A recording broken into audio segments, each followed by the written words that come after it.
Et donc voilà, ce qu'on va recevoir en gros, c'est ça, mais JSONifié.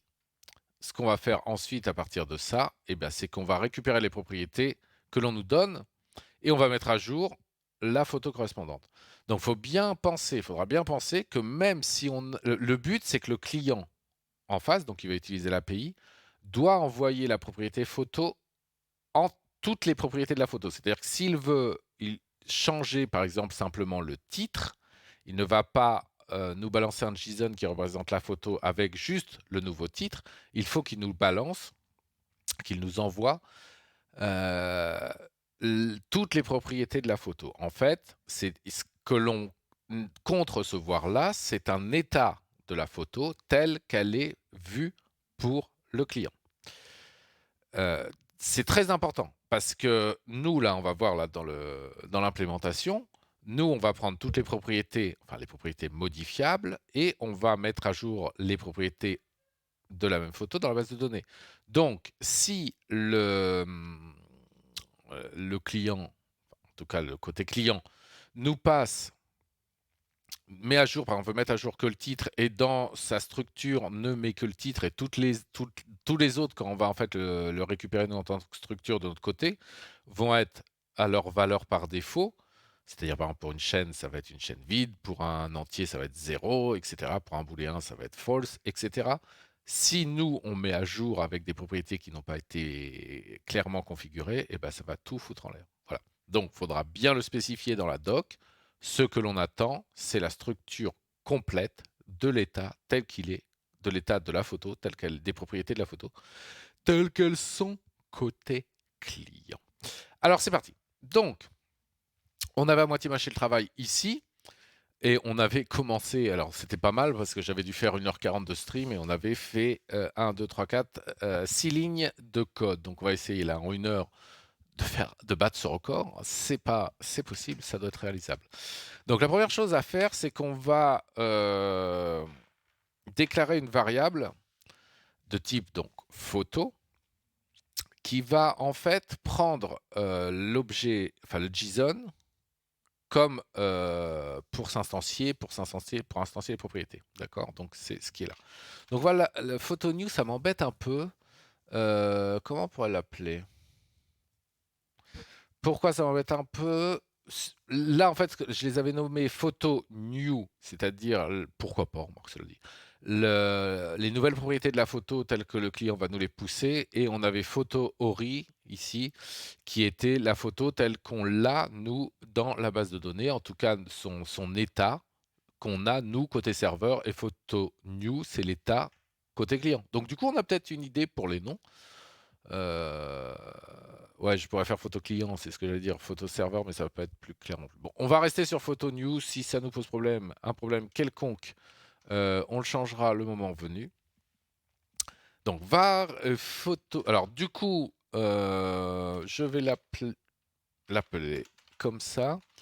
C'est pas la peine ici. Je vais changer ça tout de suite. De mettre une majuscule.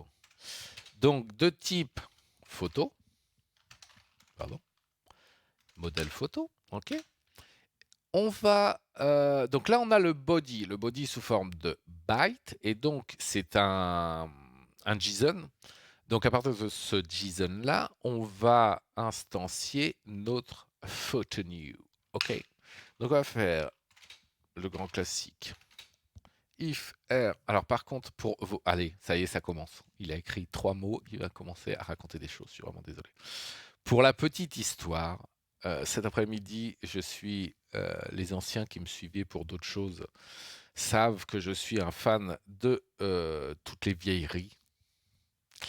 Et donc cet après-midi, en fait là je reviens d'un vide-grenier où j'ai trouvé cette magnifique chemise. Le premier qui ose me dire qu'elle est pourrie, il va être... Et le problème c'est que donc je viens de la mettre sortie tout juste du vendeur. Et vous savez, ça sent le truc là qui est à moitié, pas moisi, mais qui a duré un bon moment, qui est resté un bon moment enfermé dans un sac. Et je sens que ça va me titiller le nez, que je vais pas tarder à exploser les narines. Donc préparez-vous à vous boucher les oreilles. Donc JSON. Pourquoi Unmarshall, Toc. Donc qu'est-ce que ça attend? Là, les datas, donc le fichier JSON sous forme de slice de bits. Donc là, c'est notre body byte.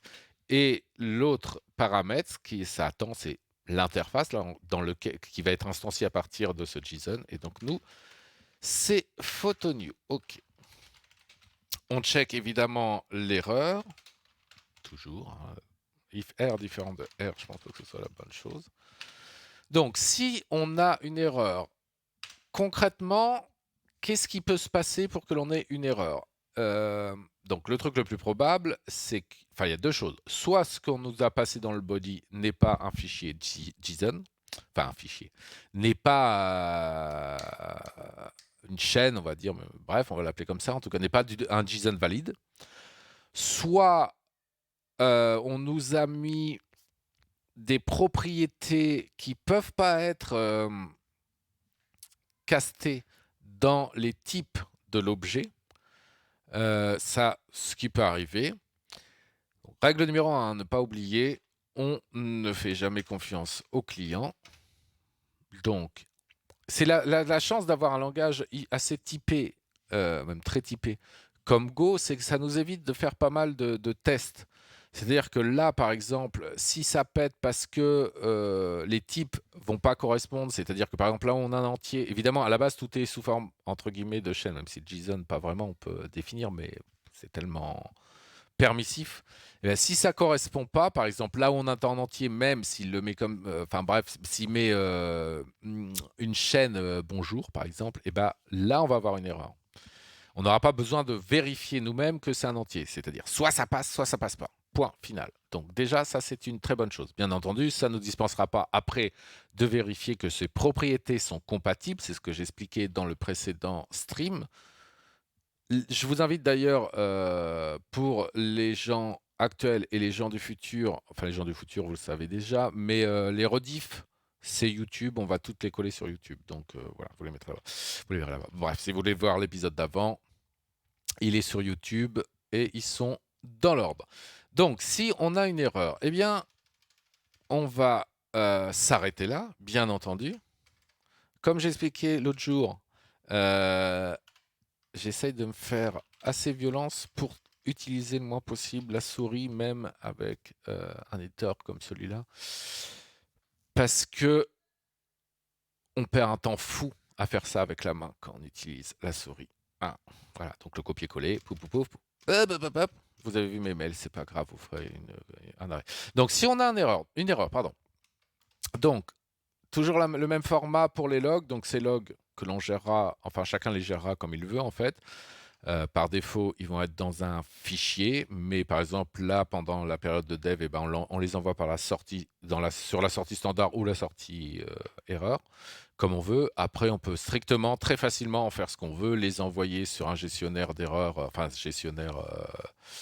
un collecteur d'erreurs, de logs plutôt, pardon, ce qu'on veut. Bon, pour l'instant, on s'en fiche. Le format est toujours le même, c'est-à-dire qu'on met en premier l'IP du client. Client, hein, quand j'entends client, c'est client dans le sens client-serveur. C'est pas le client quand on lui vend quelque chose ou qu'on fait quelque chose. Le nom du contrôleur ou en tout cas un truc qui va ici nous permettre de retrouver où a été générée l'erreur. Ensuite, un message spécifique à l'endroit, un message spécifique à la fonction par exemple appelée. Et ensuite, là, le %V, ça va nous marquer l'erreur. D'accord? Donc là, qu'est-ce qu'on va pouvoir faire? Comment on va dire ça? On va simplement faire un Marshall. Mais d'ailleurs, je crois que ça va être redondant un petit peu avec l'erreur. Le message d'erreur.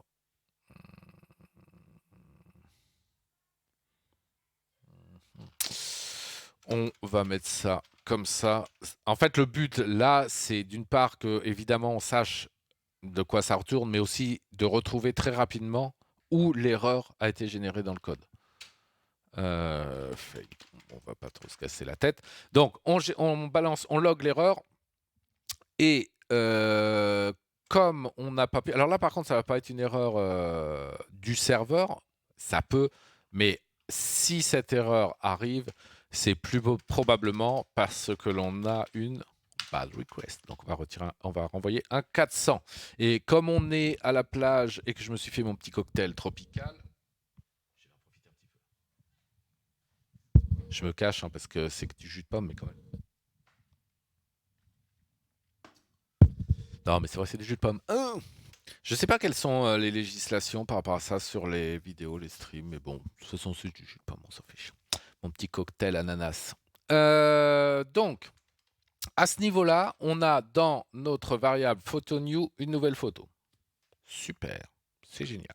On la met de côté. Qu'est-ce que l'on va faire maintenant?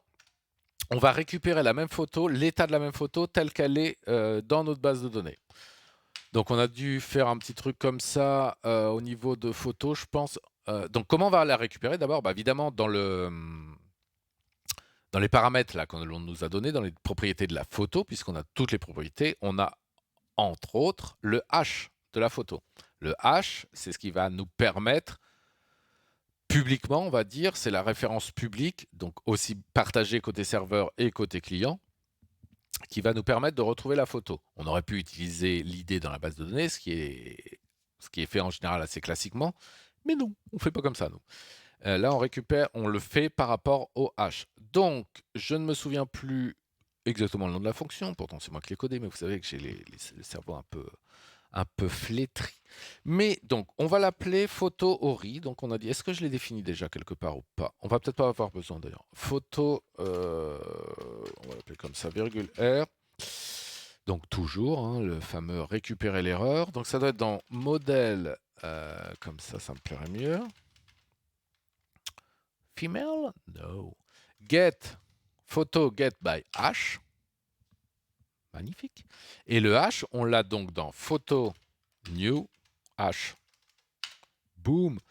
C'est magnifique. Alors par contre, je me demande si la signature de la fonction, je retourne pas un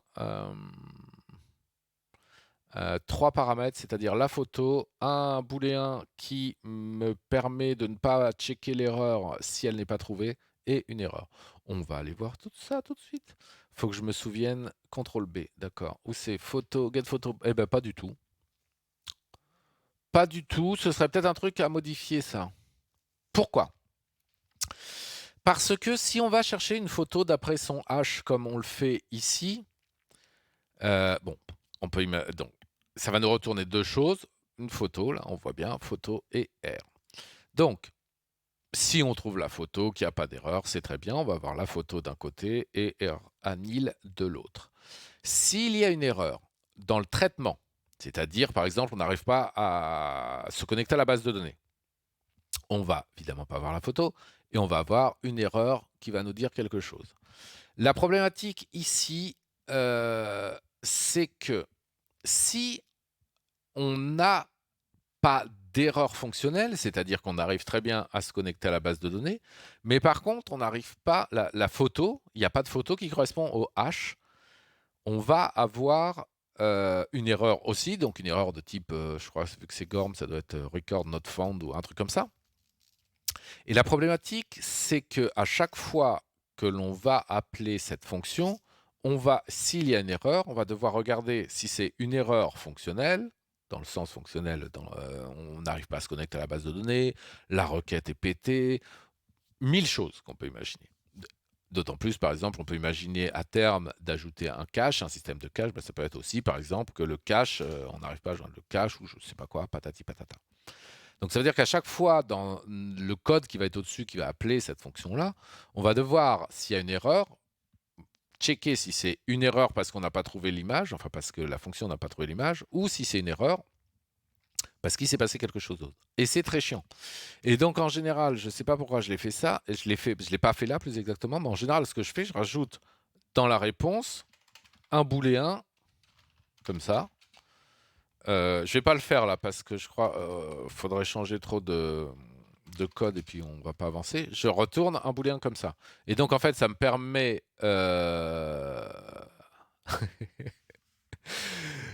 Tu viens de comprendre. T'as vu pas mal quand même. Hein, je suis au bout du monde, j'en profite un peu quand même pour streamer. Oui, donc ça permet là, en fait, avec une signature comme ça, on check l'erreur. S'il y a une erreur, eh ben, on sait que c'est une erreur dans le traitement. Une fois que l'erreur est checkée, s'il n'y en a pas, on regarde le found si on l'a trouvé. Et là, on agit en conséquence. Bon, pour l'instant, vu que je l'avais implémenté sans, on va continuer de la même façon. Mais ça pourrait être une bonne idée à changer. Donc, on en causera. On en causera.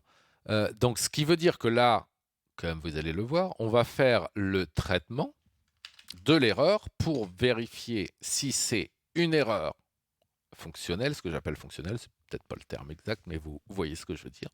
Oh, j'ai perdu un bras. Non, c'est l'autre. Ou si c'est parce qu'on ne l'a pas trouvé. Donc, if r différent de nil, donc ça veut dire on a une erreur. Donc, on va commencer par voir si l'erreur est liée au fait qu'on ne l'a pas trouvé. Donc, je crois que c'est Gorm. Vous avez vu un peu comme il est intelligent, ce machin. Il savait avant moi ce que j'allais mettre. Donc là, qu'est-ce qu'on va retourner comme erreur? Alors, est-ce que ça vaut le coup de le loguer? Non. Ah, c'est toujours le problème, hein, j'en parlais au dernier stream. Toujours... Oh, j'ai bien envie de vous parler des logs, tiens. Mais on va encore pas faire de code. Allez, tant pis. Hein, parce que moi, je sais que quand je regarde des types codés, les regarder simplement codés, ça me saoule très rapidement. Par contre, quand ils me racontent des histoires, j'aime bien. Donc, je vais faire comme si c'était moi qui allais voir le stream.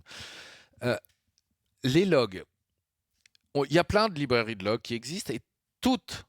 faudrait que je retrouve un article d'ailleurs là-dessus qui parlait très bien de ce que je vais vous dire, mais la problématique, c'est qu'on a tendance de plus en plus à loguer beaucoup trop de choses.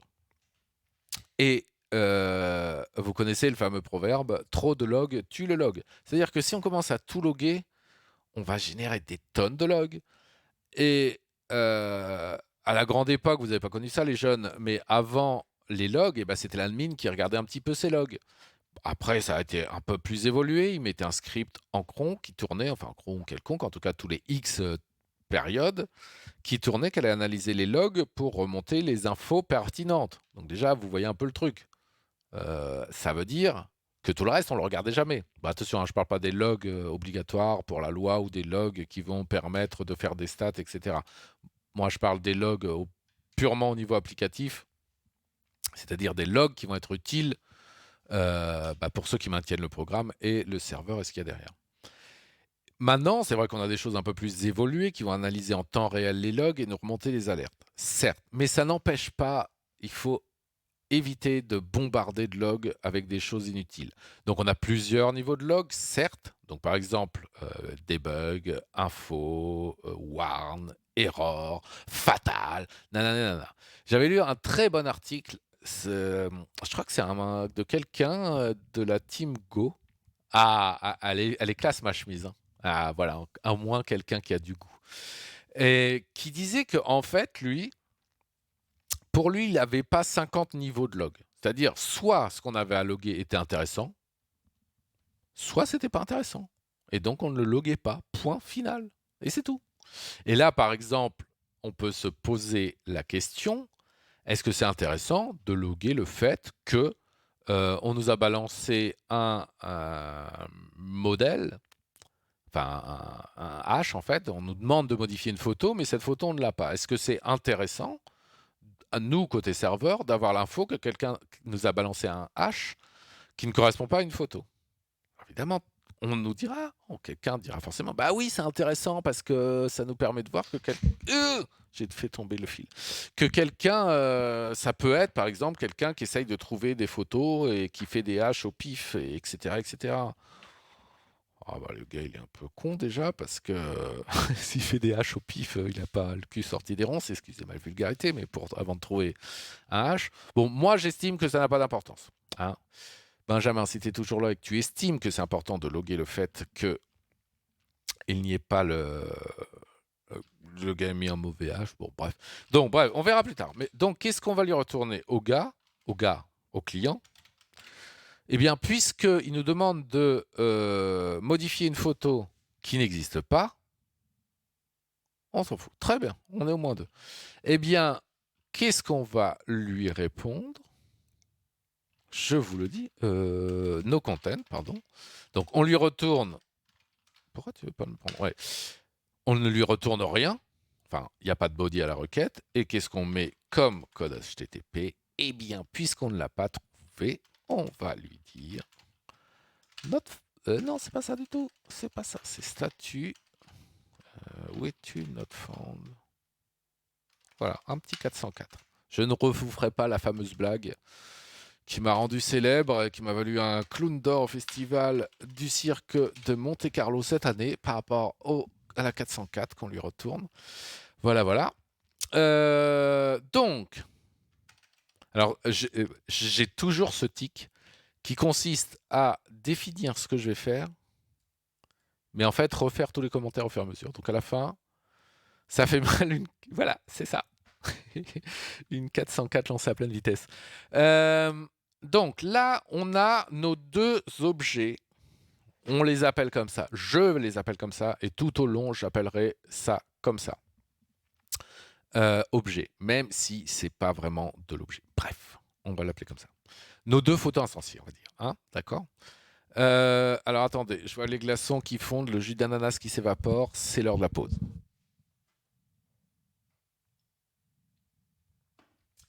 La prochaine fois, je ferai avec la paille et le petit parasol. Là, ce sera encore mieux. Donc, on a nos deux trucs.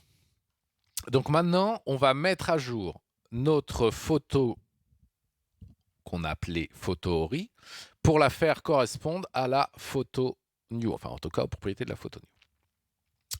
Alors, ce qui aurait été bien, mais je ne vais pas pouvoir le faire parce que là, ça va être très chiant, très très chiant.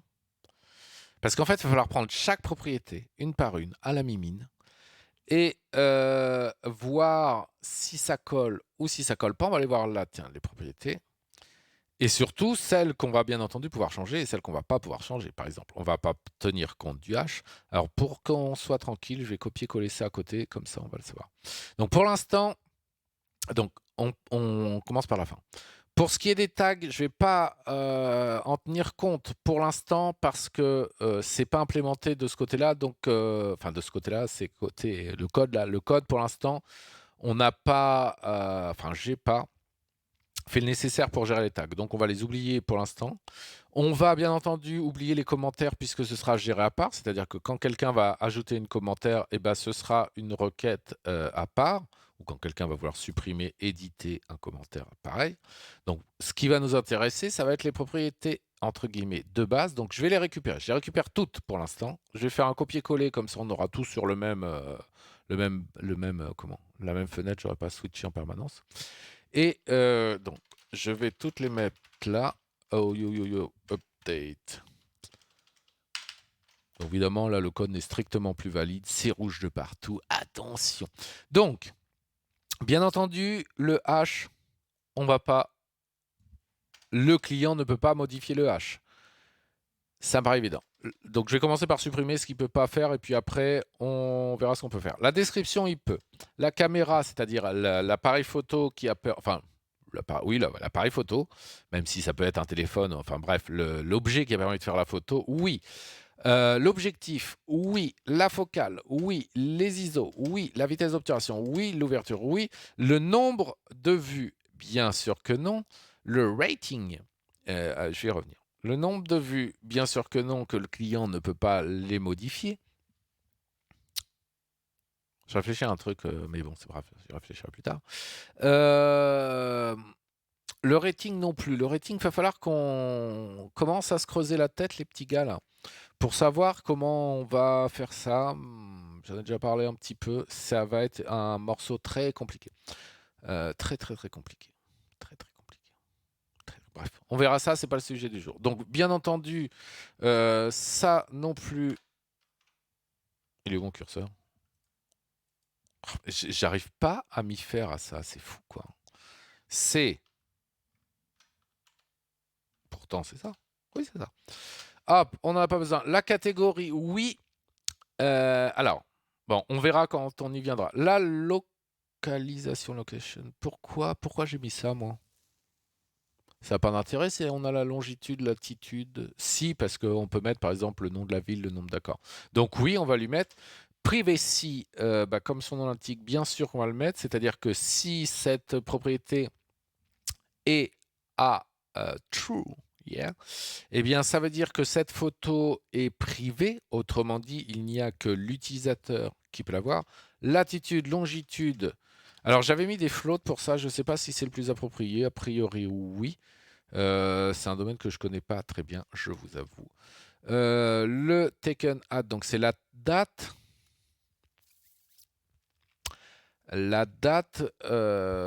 où la photo a été prise. Oui, on va le permettre de le corriger. Pourquoi? Parce que par défaut, quand quelqu'un va uploader une photo, on va lire les exifs pour commencer à renseigner les propriétés. Malheureusement, les exifs sont pas forcément justes, et donc oui, il faudra l'éditer. La hauteur et la largeur, plus exactement la largeur et la hauteur, non, non, non. Ça, j'ai dit non. En tout cas, le client lambda normal, enfin l'utilisateur normal, ne peut pas le modifier. Ça, en fait, c'est la largeur et la hauteur de l'image que l'on a nous stocké. Enfin, que le serveur a. Le not safe for work, évidemment que oui. L'URL, non. Ça fait 3 fois que je fais le même truc, je m'en souviens pas, c'est fou ça. Et l'user, eh bien, non plus, en tout cas pas pour l'instant. Ça pourra être amené. Est-ce que ça pourrait être intéressant qu'un type délègue sa photo à quelqu'un d'autre? Non, a priori non. Donc voilà les propriétés qu'on va modifier. Alors on voit qu'il y a 2 cas particuliers, catégorie et la licence. On voit que bon, tous les autres ce sont des types ultra classiques, string, nanani, nanana. Catégorie, c'est de type catégorie, et licence, c'est de type licence, double. Pourquoi? Parce qu'en fait, en Go, il n'y a pas de type enum. Hein, si vous voyez ce que je veux dire, c'est-à-dire un nombre défini de choix possibles pour un type. Par exemple, les catégories, on va définir un certain nombre de catégories et l'utilisateur, quand il va uploader une photo, il va devoir choisir une catégorie parmi ces catégories. Il ne va pas pouvoir définir lui-même sa catégorie. Pareil pour la licence, on va définir des licences possibles et enfin, il y aura toutes les licences courantes, bien entendu, mais il faut que ça matche une licence, c'est-à-dire qu'il ne faut pas que l'utilisateur raconte n'importe quoi comme licence, enfin un truc qu'il invente, pourra nous faire la suggestion éventuellement, mais en tout cas, donc ça devra correspondre à une licence bien définie. Alors ces types-là, je dois les avoir définis dans photo. Pour l'instant, ça ne représente strictement rien. Mais je peux vous expliquer en fait le principe que l'on va faire, c'est que l'on va faire,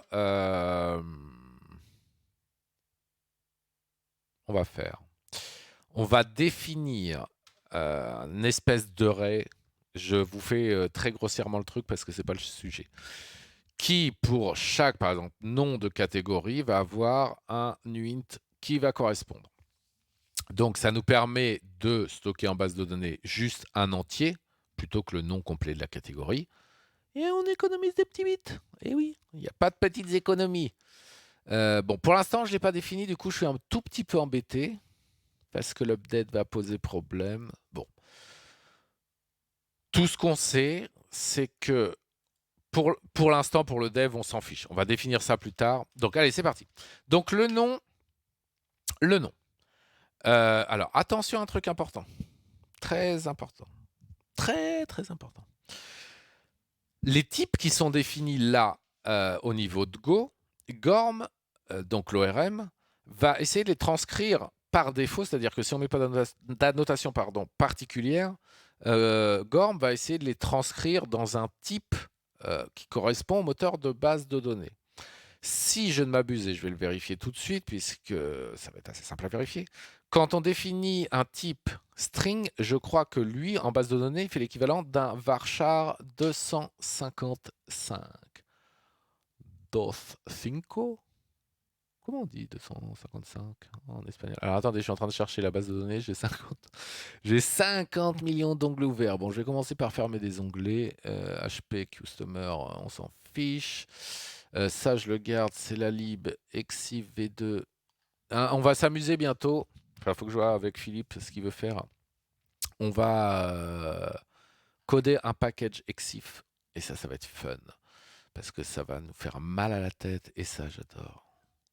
Donc je ferme mes onglets, il n'y a rien à voir. Désolé pour vous. Vous pouvez me regarder ma belle chemise en attendant. Si vous en avez dans vos greniers, n'hésitez pas à me les envoyer. D'ailleurs, grenier, chemise, je sais qu'il y en a qui ont compris. D'autres non. Tant pis. Vous trouvez pas qu'on dirait un peu exactement la même, pour ceux qui n'ont pas compris, que celle du joueur du grenier? C'est peut-être la sienne, punaise. Bon bah tant pis, hein, je dois plus la voir dans mes... Est-ce que vous me recevez, Houston? Ouais, parce qu'il y a Chrome qui a planté. Voilà, vous l'avez... Non, il n'a pas planté, mais il a frisé. Allez, je vais ouvrir un nouvel onglet. Un 500 millième... non, c'est pas cette base de données là. Où est-ce que je l'ai foutu? Je sais même plus. Très bonne question. Où est-ce que tu es? Ce serait bien là, non? C'est ça le problème d'en avoir plein qui traînent.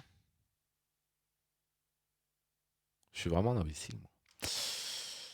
Je n'ai pas fait... Tout est... Ah mince, comment on va faire? Comment on va faire? Comment on va faire? Je ne peux pas le savoir. Je croyais que j'en avais mis une sur du MySQL, mais non, dans toutes les instances, c'est que du SQLite. Comment je vais... Bon, bref. Peut-être du côté de Gorm, on va pouvoir retrouver ça. Gorm. Bah, je vais vous faire voir. Alors, attendez, c'était quelle fenêtre de Chrome que j'ai? Celle que vous pouvez voir, bah, c'est celle-là. Donc là, on est sur le framework et quoi? Alors attendez, parce que j'ai mis un peu le bazar dans mes onglets. Pouf, pouf. Pouf, pouf, pouf. Non, c'est pas mon frère jumeau. Non, non, non, non, non. Mais ouais, c'est la même chemise. Mais j'en avais pas mal des comme ça avant, des chemises. J'adore en fait. Mais je sais pas ce que j'en ai fait. Pour la petite histoire, histoire de faire rire un peu tout le monde, quand je suis rentré de ce fameux vide-grenier où j'ai trouvé cette chemise, je l'ai mise. Ma femme m'a fait une attaque. Pourtant, elle est habituée, elle en a vu d'autres avec moi. Mais bon, bref. Et t'as vu ça un peu Xarkam, quoi, c'est la classe. Bah, en même temps, je suis parti en week-end sur mon île privée dans les Bahamas. Donc, bon, vu qu'on vient d'installer la fibre là-bas, j'ai dû tirer 3000 km de fibre, ça m'a coûté un peu cher, autant en profiter. Hein. Donc, qu'est-ce que je cherchais? Ah oui, Echo. Non, pas Echo, pas du tout. Gorm, est-ce que je l'ai quelque part? Gorm, c'est pas celui-là. Allez, je vais faire le ménage avec vous ici. Donc ça c'est Echo, ça c'est la lib multipart qu'on avait vu. J'ai pas de ouvert de Gorm, bon, très bien. Eh bien on va le chercher, gorm.io. Donc que je vous recommande, hein, Gorm, c'est... Enfin, on pourra en parler longtemps. Hein. En fonction des projets, c'est cool de le faire à la mimine, tout ce qui est gestion de SQL et compagnie. Ouais, je t'ai vu tout à l'heure, Xarkam, sur Conan. Faudrait que... Non, j'allais dire, faudrait que je rejoue un peu, mais non, j'ai vraiment plus le temps en ce moment. Donc je retourne sur Gorm et sur le fait de le gérer à la mimine. Hein, les purs et durs vont vous dire « Ah, mais ça va pas, nana. ». Le gros avantage que représente l'ORM dans notre cas, c'est qu'il va... Ce qu'on veut, en fait, on veut... Je l'ai déjà dit, hein, une des contraintes, c'est que ce soit le plus facile à... faut que Madame Michu, presque, elle pourrait même, arrive à lancer elle-même une instance et on ne veut pas trop imposer de choses. Et en l'occurrence, le moteur de base de données, avec un ORM, c'est tout de suite plus facile de faire abstraction du moteur qu'il y a derrière. Là, en l'occurrence, par défaut, avec Gorm, la personne qui va vouloir lancer une instance de son côté va pouvoir le faire avec du MySQL, du Postgres, et s'il veut même pas se prendre la tête, et ben hop, pouf, ça va balancer une base SQLite directement sur fichier, il n'aura pas à maintenir de serveur. Et croyez-moi, pour avoir utilisé du SQLite sur des trucs un peu costauds, ils auront de quoi faire déjà si c'est une petite instance pour une personne qui veut se faire son instance pour lui, qui ne l'empêchera pas de se fédérer à d'autres instances pour être vu d'ailleurs. Du SQLite, c'est super bien, c'est très bien. C'est très rapide, ça pose des petits problèmes de log parfois, mais bon, bref. Allez, donc ce que je voulais voir, moi, je ne sais pas si je vais le trouver. Si je ne vais pas le trouver, on va en faire abstraction. Ce que je voulais savoir, c'est en fait le modèle, la correspondance entre la structure et le type qui va être défini dans la base de données. Ce que je disais tout à l'heure, il me semblait que quand on définit un type string, il nous met un varchar 255. Et en fait, je demanderais mieux à Google. Google, il sait mieux que ça. Varchar string, ça doit être un truc comme ça, non? Les modèles. Ah bah, il y a peut-être un truc exprès. Alors, évidemment, on peut faire des annotations pour définir le type, hein, qu'on soit bien d'accord, mais je voudrais savoir par défaut ce qu'il va utiliser. Voilà, c'est ça. Donc là, on l'a là. La taille par défaut pour un type string et... alors, je ne sais pas si c'est un varchar, du coup. Certainement, je ne vois pas ce que ça peut être d'autre. Ça m'étonnerait qu'ils mettent un char pour type 250. Non, ça doit être un varchar. Bon, enfin, de toute façon, on s'en fout. Ce qui est important, c'est de savoir si ça nous convient ou pas. C'est ça qui est important. Personnellement, moi, je vais... Mon petit jus d'ananas. Pour moi, a priori, un nom de photo 255 caractères, ça me semble largement suffisant. Ok ? Ouais. Par contre, la description, non, ce ne sera pas suffisant. Donc, il faudra qu'on définisse le type. Enfin, on verra, on n'y est pas. Donc, là, quelle est la problématique ? Donc, qu'est-ce qu'il faut qu'on vérifie ? Il faut qu'on vérifie que ce qu'on nous a donné dans les nouvelles propriétés, dans les propriétés en tout cas, enfin, dans ce qui va être les nouvelles propriétés, il faut qu'on vérifie que le nom... Donc, on est sûr que ça va être un type string, ça, on n'a aucun souci. Je vous ai dit que ça allait me chatouiller, l'espèce d'odeur, là, bah, ça commence. Il faut vérifier que ça ne fasse pas plus de 255 caractères. Vous allez voir, on va avoir une petite astuce d'ailleurs intéressante, propre à Go et sa gestion. Enfin, on va voir. Et il va falloir qu'on prenne une décision. Que faire si le nom qu'on nous a donné fait plus de 255 caractères? Alors, la façon la plus simple de gérer ce genre de souci, c'est de ne pas en tenir compte. Quand on va faire la mise à jour, je ne sais pas d'ailleurs quelle est en fonction des moteurs de stockage, qu'est-ce qui va se passer. Mais il va se passer deux choses.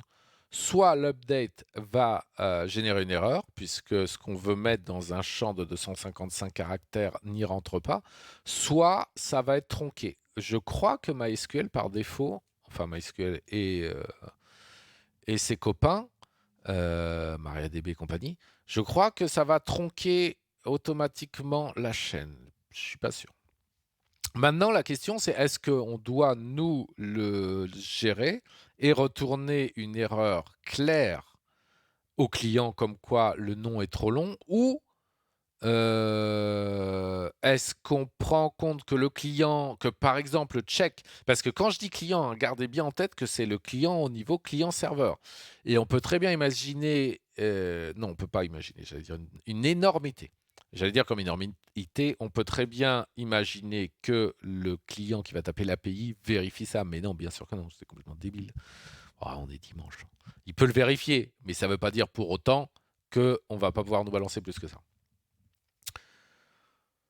Alors, si on se décide à faire la vérification en dur, donc avant de le passer à la base de données, si on prend cette décision-là, il va falloir qu'on définisse des erreurs et il va falloir qu'on prenne, bien entendu, la même décision pour tout. En clair, le choix qu'il y a à faire là, maintenant, en moins de 30 secondes, c'est est-ce qu'on fait le truc hyper carré ou est-ce que... Eh bien, la décision est prise. On a dit depuis le début que le code devait être le plus irréprochable possible. Donc, on va faire les choses hyper carrées. Donc, on va faire if, donc photo new. Alors, oui, ce que je voulais vous parler, c'est que si je me contente de faire ça, je voulais vous parler, référence à ce que j'ai dit il y a 10 minutes. Si je fais ça, par exemple,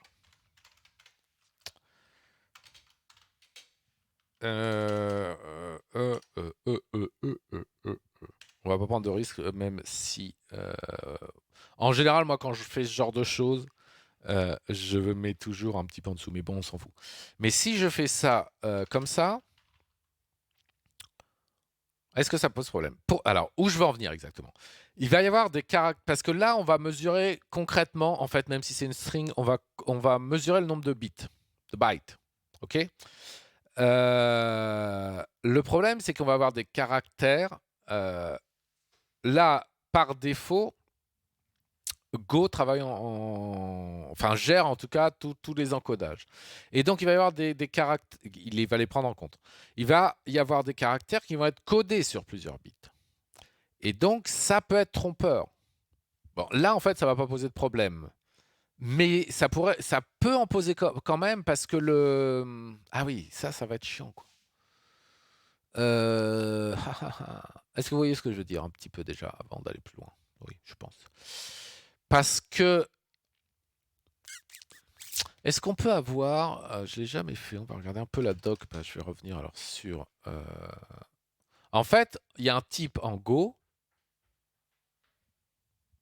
je vois que ça fait déjà 1 heure, je vais devoir m'arrêter, qui sont ce qu'on appelle les runes. C'est pas du tout ça. Enfin si c'est ça, mais là ça va pas nous avancer beaucoup, j'aurais bien aimé avoir le type. Alors je sais comment je vais ruser. Vous voyez pas ce que je suis en train de chercher, mais c'est pas grave. String rune. Bah, ça pas. Bah voilà, par exemple, une très bonne question. Comment avoir le nombre de caractères d'une chaîne? Vous le voyez? Donc par exemple, si vous avez la chaîne hello, la méthode doit retourner 5. Donc len retourne. C'est exactement ce que j'étais en train de vous dire. C'est magnifique. Mais par exemple, si on fait lane de ce symbole-là, ça retourne 2 parce qu'en fait, c'est de l'encodage UTF-8, d'accord, qui va nécessiter de bytes. Et donc, bah voilà, c'est ça alors. C'est ça. C'est ça. Voilà. Donc en fait, plutôt que de par caractère, on va utiliser, enfin Go utilise le terme rune, qui représente vraiment le caractère. Et donc on ne mesure plus le nombre de bytes, mais le nombre de caractères réels, même s'ils sont codés sur plusieurs bytes. Mais là, c'est un problème plus dans le message. Imaginons que... je me complique la vie d'un truc de fou. Quoi. Parce que...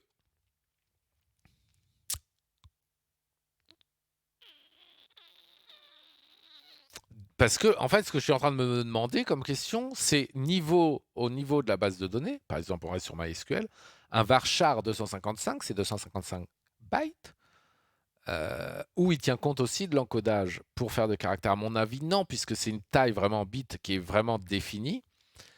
Donc, ce qui nous importe ici, c'est pas le nombre de caractères, mais bien le nombre de bytes. Donc, on reste sur notre len photo new.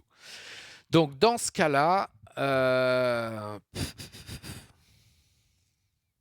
on a dit qu'on le faisait proprement, donc on le fait proprement. Donc, on va... alors, par contre, là, comment on pourrait faire? Donc, on va lui retourner un bad request, mais par contre, il faudrait définir des erreurs. Ça va être le bordel. Parce que ça veut dire que côté client... Oh là là là là là là. Est-ce que tu es toujours là, Benjamin? J'ai plus le chat. Je sais pas si tu es toujours là. Parce que, évidemment, plus on va faire les choses proprement comme là, c'est-à-dire retourner une erreur pour chaque type qui ne correspond pas à ce qu'on attend.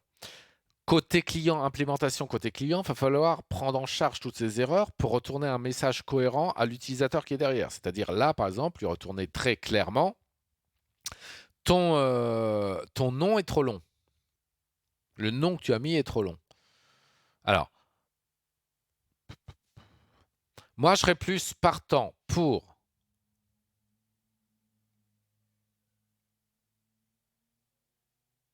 pas faire comme on a fait. C'est-à-dire que donc ce qu'on avait défini au départ, c'est que le put retournait le nouvel état de la photo, point barre, donc tel qu'il est enregistré. Mais moi, je serais plus pour retourner un truc comme ça. Non, je vais pas le mettre là, sinon il va couiner. On va plutôt retourner une photo output response. Et on va s'y tenir d'ailleurs, si ça convient à mes petits copains, on s'y tiendra pour tous les appels.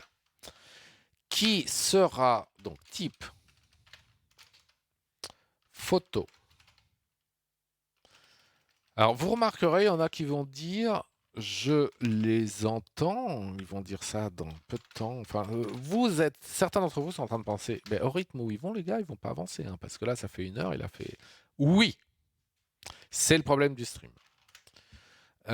Et c'est pour ça que tout n'est pas streamé et tout ne sera pas streamé. Donc ne stressez pas.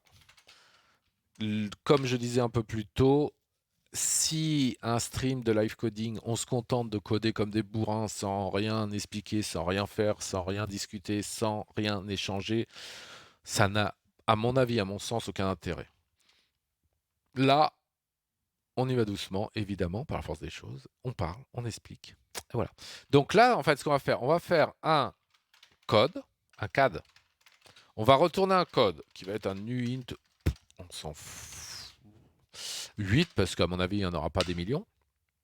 Et on va retourner ce qu'on va appeler photo new de type photo. Modèle photo, pardon. Enfin, c'est de type photo, mais lui va le chercher, donc il se demande où il est. Voilà. Et ça me va beaucoup mieux, parce que du coup, on va pouvoir définir ici les codes. Et par exemple, donc, code 0, c'est OK. Parce que il y a plusieurs façons de gérer tout ça. Par exemple, là, il faut bien penser que nous, là, ce qu'on va faire, c'est dans le développement, c'est un des cas les plus compliqués dans le sens où l'environnement d'exécution est complètement ouvert. C'est-à-dire que plus l'environnement d'exécution est fermé, plus en fait il y a de contraintes. Et donc, plus on sait, on peut définir ce qui va être reçu et ce qu'on va pouvoir envoyer. Par exemple, on pourrait être, si là on va coder un client, enfin on va en coder deux, on va coder un client web et un client pour app mobile, on pourrait très bien se dire, eh bien, plutôt que de retourner un code, eh bien, on retourne directement l'erreur. Et puis l'erreur, on s'arrange pour que ça colle avec la personne qui va être le client en tant que personne pour qu'il comprenne. On pourrait, si on maîtrise toute la chaîne, mais il faut aussi penser que n'importe qui va pouvoir coder son propre client pour n'importe quoi. Et donc, dans ce cas-là, il faut utiliser le langage le plus basique, le plus universel, et il n'y a pas plus basique et plus uni. Donc concrètement, en fait, le langage le plus basique, c'est le langage qui utilise le moins de symboles. La preuve, on code tout avec des 0 et avec des 1. On ne va pas descendre si bas que ça. Là, on va simplement faire des codes et on va retourner. Chaque code va représenter une erreur spécifique. Je ne sais pas si c'est très clair ce que je viens de raconter, mais en tout cas, pour moi, c'est clair. Donc, du coup, il va falloir qu'on change tout, mais c'est pas grave. Attendez, on va le faire dans l'ordre. On peut garder ces erreurs-là, puisque donc l'erreur là où on n'arrive pas à lire le body, donc on n'a pas retourné d'erreur, c'est que là, oui. Pour ça, on n'a pas besoin de retourner d'erreur. On retourne juste comme on a fait là un no content et internal server error, puisque si on a cette erreur-là, c'est qu'on n'a pas réussi au niveau serveur à lire le body de la requête, donc c'est qu'il y a vraiment un problème interne. Pour le unmarshal, c'est pareil, c'est une bad request, et en tout cas, on ne sait pas exactement précisément l'erreur, donc ça ne sert à rien. On retire ça, on pourrait en causer ça. Mais bon, pour l'instant, on laisse comme ça. Et là, c'est quoi? C'est que là aussi, on balance un hash qui n'existe pas. Donc, la vraie première erreur à gérer, donc ça va être sur le nom. Donc propre property name, c'est pas comme ça en English. Change tout. Property, ah bah oui, avec un Y, je suis une truffe, désolé. Name, donc on va faire celle-là tout long. Max 255 bytes. sans majuscule. Important. Vous voyez le truc? Donc, quand on n'a pas une erreur interne, le serveur qui crache, ou comme là, un 404 parce qu'on appelle une photo qui n'existe pas, ce qui va être retourné, ça va être un objet, une structure instanciée de type photo put response. OK? Donc, on va, à partir de quand on va en avoir besoin, ça ne sert à rien de l'instancier trop tôt parce qu'on va bouffer de la RAM pour rien. Donc, ça aussi, c'est un vaste dilemme. Est-ce qu'on déclare toutes nos variables en début de nos méthodes, de nos fonctions, ou est-ce qu'on les déclare en fonction des besoins? Moi, j'ai tendance à les déclarer à partir du moment où je peux en avoir besoin. Je ne suis pas persuadé que ça change grand-chose, parce que je ne suis pas suffisamment calé pour connaître le fonctionnement interne. Si ça se trouve, lors de la compilation, tout est remis en ordre, et en fait, quand on va appeler la fonction, il va préparer la mémoire même pour ce qui n'est pas encore déclaré. Je ne sais pas. Je ne sais pas. Mais bon, dans le doute, on va le faire. Donc, en fait, notre réponse, on va en avoir besoin à partir de là. Pour l'instant. Peut-être qu'on changera d'avis, en particulier pour ça. On pourrait. Ouais, on va le faire. Allez, on va le faire. Ça va être encore plus clair. Donc, en fait, ça, on va le mettre en 2. Et le 1... Donc, ça ne nous empêchera pas d'envoyer un 404. Ça, ouais, voilà. Donc, photo, note. Alors, l'intérêt, évidemment, c'est que du coup, côté client, donc l'implémentation du client, eh bien, en fonction du code qui va être retourné, la personne qui implémentera son client pourra générer lui-même ses messages d'erreur qu'il va afficher. Donc, c'est important, c'est le lui-même qu'il va afficher à l'utilisateur. OK? Donc, en fait, donc le 1, c'est photo not found. Et donc, on ne retire pas un no content. Donc, alors, du coup, on va l'instancier là, notre objet réponse. On va mettre ça.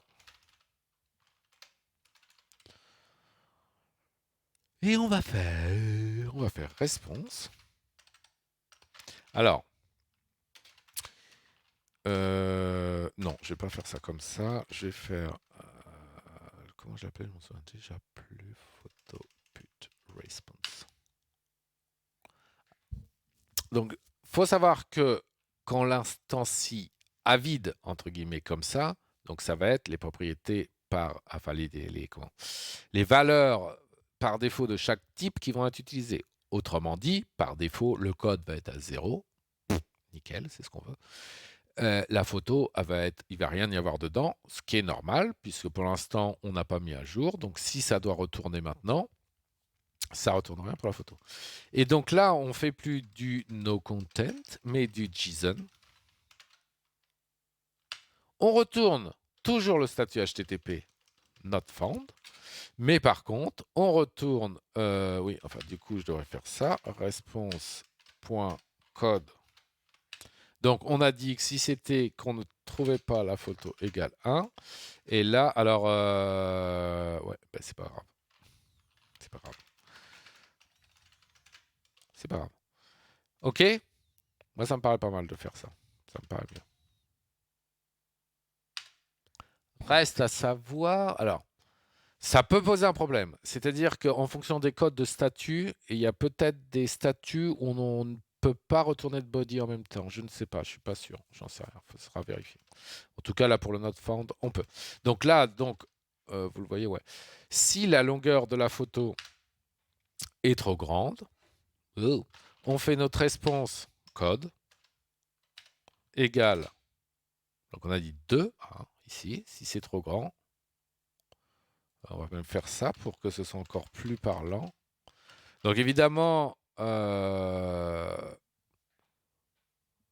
faudra le documenter dans la doc de l'API, bien entendu. En attendant, comme notre codeur de client est un warrior, il verra très bien dans le code Go les codes d'erreur. Donc ça, on n'en a plus besoin. Toc, toc, toc. Donc, là, ça va être name. Donc, on ne commente jamais assez un code.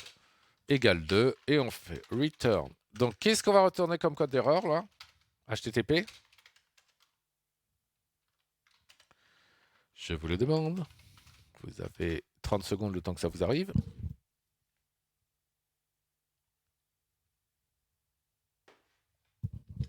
Tic-tac, tic-tac. Absolument. Un bad request. La requête envoyée n'est pas conforme à ce que l'on attend. C'est fini.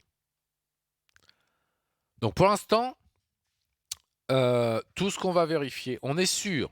Photo new, c'est pas du tout ça là. Photo new name, mon petit gars. Mon petit gars.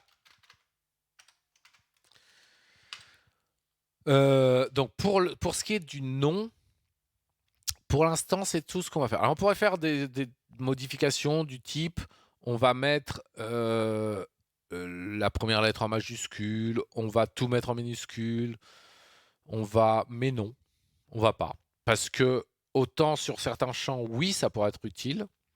En général, d'ailleurs, je fais pas comme ça, je vous expliquerai le moment venu. Autant sur le nom, c'est pas à nous de décider ce qui va être en majuscule, ce qui va être en minuscule. Donc, on peut dire que photo ori.name égale, donc là, on a vérifié que la nouvelle propriété name qui nous a été transmise pour ce qu'on veut en tout cas pour l'instant est valide. Donc on met à jour la propriété de la photo telle qu'on l'a nous. Donc on récupère photo, on met à la place donc photo new name. Vous voyez le principe? Donc je vais pas, comme je vois l'heure qu'il est, je vais pas faire tous les autres parce que ça va être relou. Qu'est-ce qu'on a d'intéressant par contre? Enfin, je vais pas faire tous les autres en stream, hein, ça va être le même principe. Description, qu'est-ce que... alors, description, il va falloir qu'on change le type. Pourquoi? Parce que par défaut, donc c'est ce que j'expliquais tout à l'heure. Allez, encore un quart d'heure à 7h30, on arrête. Description, par défaut, va être en base de données, là aussi, sous forme d'un varchar 255. Autant pour le nom de la photo, ce sera suffisant. Alors là, ça va poser plein de problèmes, vous allez voir. Autant pour la description, 255 caractères, c'est pas suffisant. Alors, quels sont les types, donc quel type texte, le type qui pourrait nous être utile? Alors, allons voir ça. Par exemple, je vais me baser sur MySQL. Je ne connais pas du tout Postgres, jamais utilisé, j'avoue.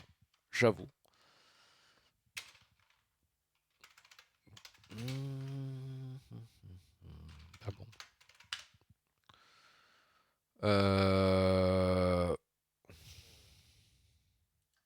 5.5, ça n'a pas dû trop changer entre le 5.5 et le 8. Oh punaise, ils n'ont pas fini de nous faire...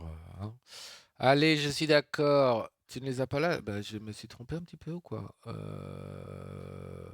Pourquoi c'est que ça? Bon, alors on va faire mieux. On va faire MySQL type, tout simplement. Alors, tout ce qui est SQL, MySQL, base de données, je suis pas...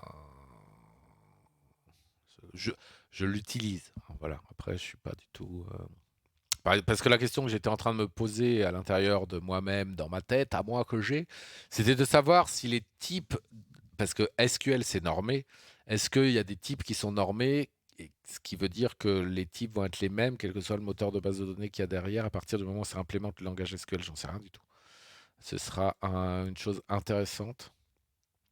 Donc les string types, on a donc char, varchar, char, varchar. Alors, quelle est la problématique que j'avais derrière la tête tout à l'heure?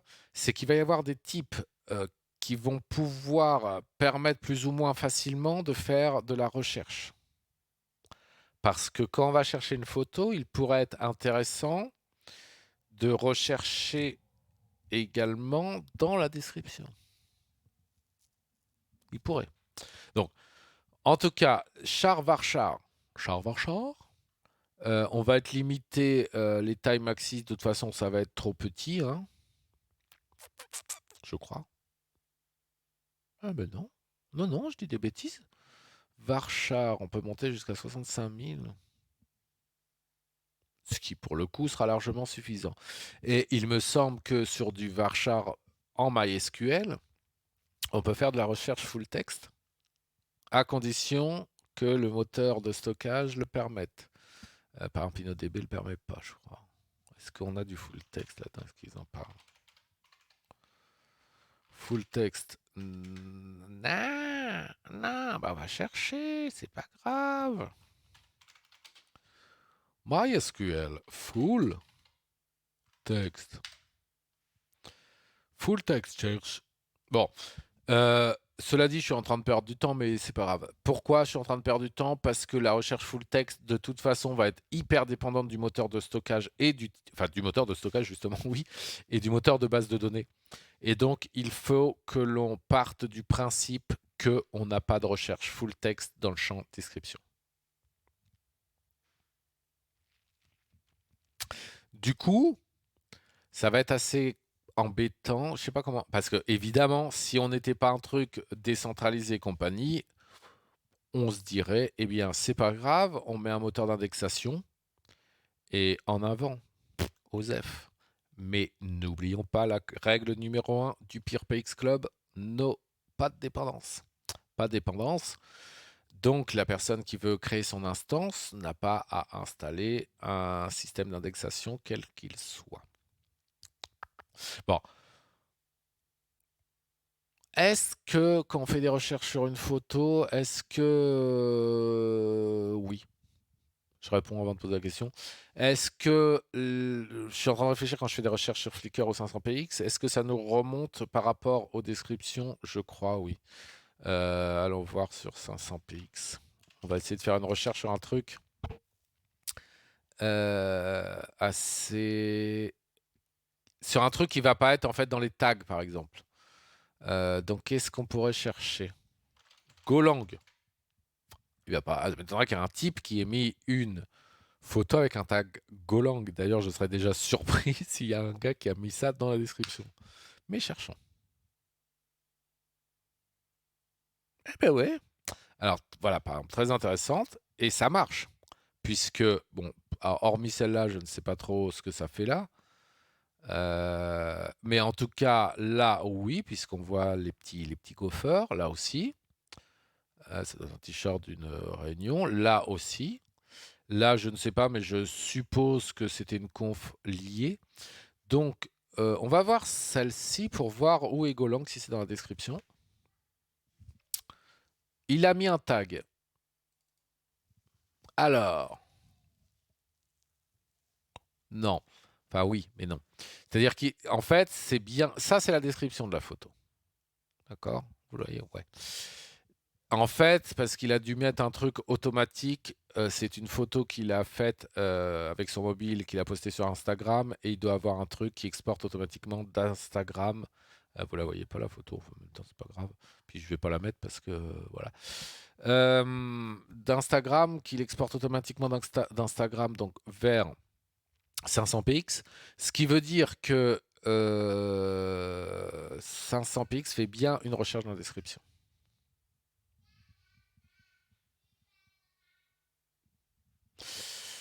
Donc, il va falloir qu'on résolve ce problème. Alors, bon, il va être l'heure d'arrêter. Donc, on va réfléchir un petit peu plutôt que d'implémenter, enfin d'implémenter les autres là, qui sont exactement la même chose que ça. On va réfléchir un petit peu sur les possibilités que l'on a pour justement indexer les champs texte, donc le nom et la description. Donc, il faut savoir que une instance,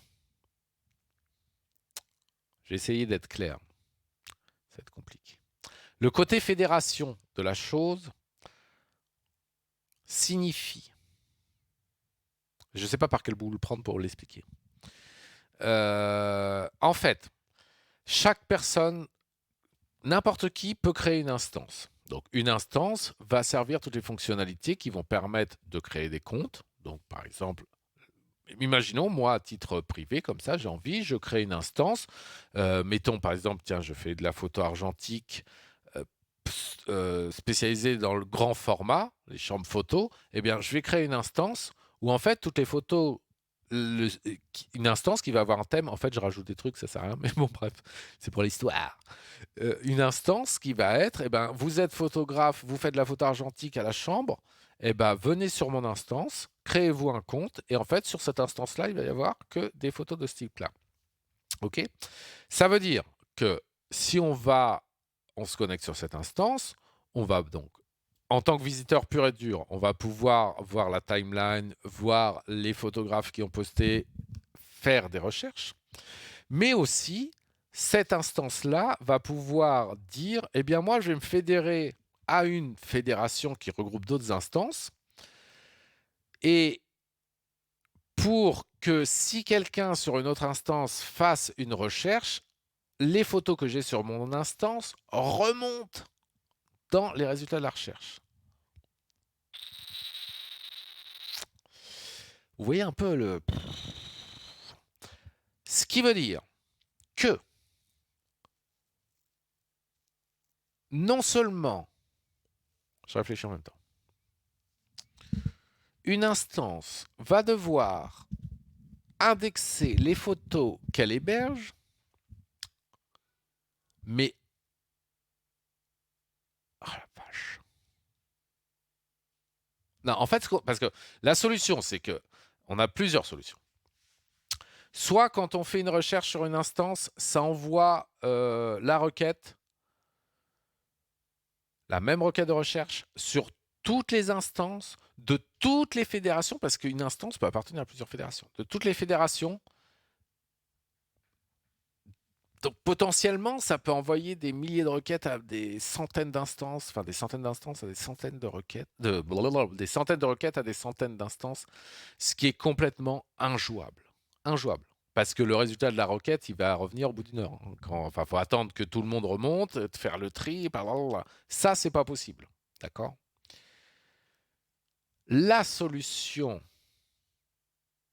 l'autre solution, c'est de dire que chaque instance, donc avec les principes de fédération, activity pub, je ne vais pas rentrer dans le détail et tout ça, mais en gros, quand une instance en suit une autre, enfin dans les deux sens, chaque fois qu'il y a une activité sur une instance, ça va envoyer un message à toutes les instances de la fédération pour dire, par exemple, il y a une nouvelle photo avec telle description, avec machin, qui vient d'être publiée sur cette instance-là. Donc, ça veut dire que chaque instance va indexer toutes les photos, mais aussi les utilisateurs, etc., non seulement celles qu'elle héberge, mais de toutes les autres instances auxquelles elle est liée via une fédération, quelle que soit la fédération. Ça, ce serait la solution idéale, si ce n'est que... Bon, déjà, ça fait mal de crâne à gérer, mais c'est jouable. Mais c'est surtout qu'on va avoir énormément de... Comment dire? De choses dupliquées. Donc on va avoir beaucoup d'espace occupé, donc de ressources. Est-ce que c'est grave? Je suis en train de me demander en même temps, je ne sais pas. Bon voilà, ça c'est la deuxième solution. La troisième solution, c'est que pour chaque fédération, pour l'instant c'est sur la troisième voie qu'on est parti. Hein. Si vous voyez ça et que vous avez des avis aujourd'hui ou pour les youtubeurs plus tard, donnez-nous votre avis. Surtout si vous avez été amené à implémenter déjà ce genre de choses, parce que pour nous, on ne l'a jamais fait. Mais donc la troisième solution, c'est qu'en fait, une fédération, il y a... imaginez un peu, c'est ce qu'on avait pris d'ailleurs comme analogie pour comprendre, pour que ça rentre mieux. C'est, voyez une fédération comme une flotte de vaisseaux. Voilà. Et donc, dans une flotte de vaisseaux, il y a le vaisseau mère. C'est-à-dire que moi, je crée mon instance, comme je disais tout à l'heure. Je crée mon instance dédiée à un thème particulier et en même temps, je crée une fédération. D'accord? Ensuite, vu que c'est moi qui crée cette fédération, je suis le maître de cette fédération. Tous ceux qui vont rejoindre cette fédération, prenez un exemple simple. Par exemple, nous, on va créer forcément une instance où les gens vont pouvoir créer des comptes, nanana, et donc on créera la fédération PurePX, et ceux qui voudront rejoindre, ceux qui créeront leur instance et qui voudront rejoindre cette fédération le feront, mais nous, on sera, entre guillemets, les responsables. Donc, chaque fédération sera en quelque sorte, même si un petit peu centralisée. C'est-à-dire, en tout cas, il y aura un maître qui va gérer la fédération. Et ce sera ce maître-là qui sera chargé de référencer tout ce qu'il y a dans la fédération, donc aussi bien les photos que les utilisateurs. Et donc, sur une instance de la fédération, mais une instance qui n'est pas maître, ce sera cette instance-là, si on fait une recherche sur cette instance-là, eh bien, elle fera éventuellement une recherche locale, mais surtout, elle enverra la recherche au vaisseau mère, donc à l'instance qui gère la fédération. Comme ça, on diminue largement le nombre de requêtes. Si une instance appartient à X fédération, parce que c'est tout à fait possible, eh bien, il y aura une requête de recherche faite, envoyée par fédération, plutôt qu'une requête de recherche envoyée par instance appartenant à la fédération. Est-ce que vous voyez en gros, oui, je pense, ce que je veux dire. Donc, ce choix-là présente, à mon avis, pour l'instant, le meilleur compromis. Donc, ça ne règle pas le problème de base, c'est-à-dire comment indexer correctement les choses. Pour l'instant, j'ai pas les compétences pour vous répondre à cette question. C'est-à-dire que si, par exemple, j'étais sûr que tout le monde utilisait du MySQL avec du MyISAM, par exemple, eh bien, on pourrait utiliser la recherche, des requêtes de recherche de type full text dedans, mais ce ne sera pas le cas. Donc, est-ce que par hasard, ah ça, ce serait génial. Est-ce que par hasard, je sais qu'il y a une librairie Go qui permet de faire de l'indexation.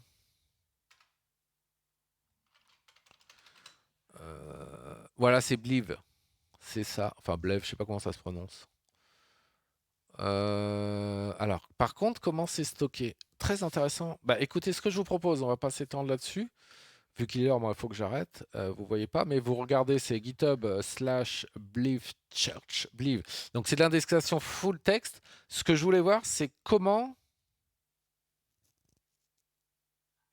Ça a l'air très cool. Je vais décaler ça. Je sais que j'avais vu ça, je sais plus pourquoi, je voulais le voir. Regardez par exemple, ce qui est très intéressant, c'est que ça va indexer une structure à partir de sa représentation JSON. Très intéressant. Mais maintenant, ce que je veux savoir, c'est comment c'est stocké.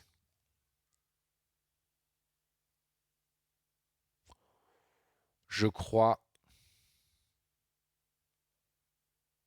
que c'est génial. A priori, oh, c'est génial. Si c'est comme ça, c'est génial. Bon, vous le voyez pas, je vais essayer de vous le remonter. Regardez ce que l'on voit ici. Ici. En fait, a priori, Blive, je sais pas si on dit Blive ou Bleve. Allez, on va dire Bleve. Blive, ça me plaît mieux, c'est plus joli. Mais bon, allez, Blive, je reste sur Blive, ça me plaît mieux. Qu'est-ce qu'on voit? C'est qu'en fait, que l'index, on le récupère a priori d'après un fichier qui va s'appeler exemple.blive. Ça veut dire qu'en fait, l'indexation va se faire dans un simple fichier texte. Et pour nous, c'est ultra top. Parce que ça veut dire qu'on va pouvoir intégrer Blive directement dans notre code et on respecte la règle numéro 1 du PurePX Club, pas de dépendance. C'est génial. Ils ont un site qui est dédié a priori. Je redescends. Blablabla. Faut que j'arrête, sinon il est l'heure, hein. Alors, tant que j'y suis, il faut que j'arrête, il est l'heure. Donc, voyez un peu. Bon, bah, ce que je vous propose, demain, donc demain, c'est férié malgré tout, hein. Mais par contre, demain, je vais travailler là-dessus, enfin là-dessus, sur PurePX. Je vais y consacrer ma journée de travail. Donc, on se retrouve demain pour la suite, pour ceux qui sont intéressés. Je suis en train d'essayer de voir combien de temps. Ouais, 1h18, c'est parfait. Et donc, je vais entre-temps essayer de regarder Bliv parce que ça peut être super cool.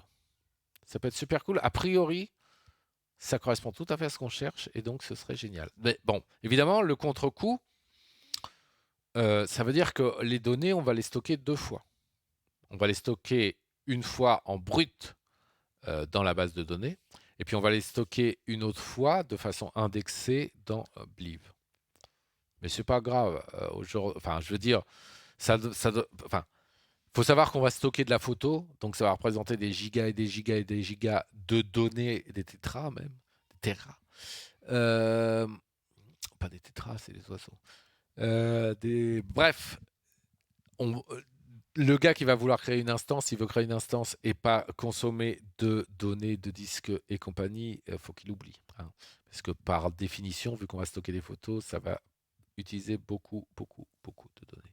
Bon, bah, je vais regarder tout ça. On se retrouve demain, donc évidemment, je ne peux pas vous dire à quelle heure, mais j'essaierai de faire 2 sessions, une le matin, une l'après-midi.